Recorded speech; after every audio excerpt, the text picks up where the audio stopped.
સુરતમાં નોકરીની લાલચ આપીને બે ઠગબાજોએ 44 લાખથી વધુની છેતરપિંડી આચરવાનો ખુલાસો થયો છે। પોસ્ટ વિભાગમાં સરકારી નોકરી અપાવવાના બહાને બે ઠગબાજોએ 20થી વધુ નોકરી વાંચકો પાસેથી રૂપિયા 16 લાખથી વધુની ઉચાપત કરી છે।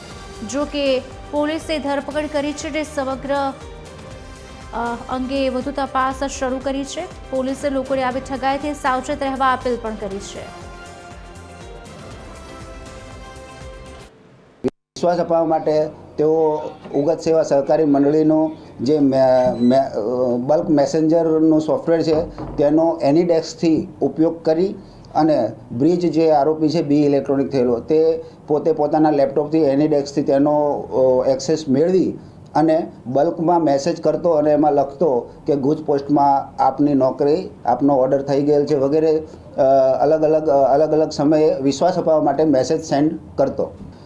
આવી લોભામણી સ્કીમોમાં લોકોને અમારી અપીલ છે કે આવી સ્કીમોમાં પડવું નહીં।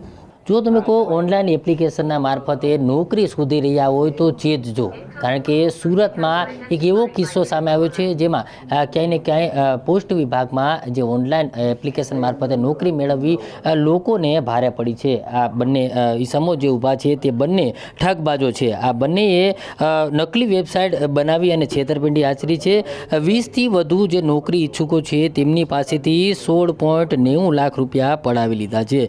એટલું જ નહીં પરંતુ આ લોકોએ નકલી પરીક્ષાઓ પણ લીધી હતી અને તેના જ નકલી પરીક્ષાના ખોટા કોલ લેટર પણ ઇસ્યુ કર્યા હતા। જે પ્રકારે ભોગ બનનાર જે નોકરી ઈચ્છુકો છે તેમની પાસે ફોર્મ ભરવામાં આવ્યા હતા અને તેને જ લઈને આ લોકો છે તે છેતરાયા હતા। ખાસ કરીને સરકારી નોકરી મેળવવા માટે થઈને જે એપ્લિકેશનો હોય છે તે એપ્લિકેશનોમાં આ લોકોએ ડુપ્લિકેટ એપ્લિકેશન છે તે બનાવી હતી અને તેને જ લઈને આ લોકો જે છે તેમણે 20 જેટલા નોકરી ઈચ્છુકોની સાથે છેતરપિંડી આચરી અને 16 લાખથી વધુ પડાવ્યા હતા। આ બંનેનું નામ છે ભૂપેન્દ્ર શર્મા અને બ્રિજ પટેલ।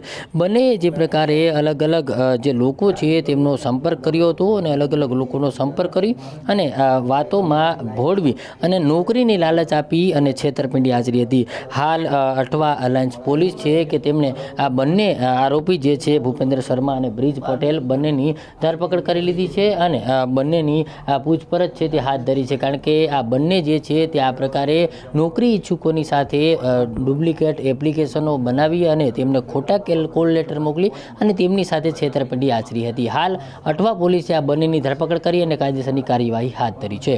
કેમેરામેન જયેશ મિસ્ત્રી સાથે દિવ્યેશ પરમાર, TV13 સુરત।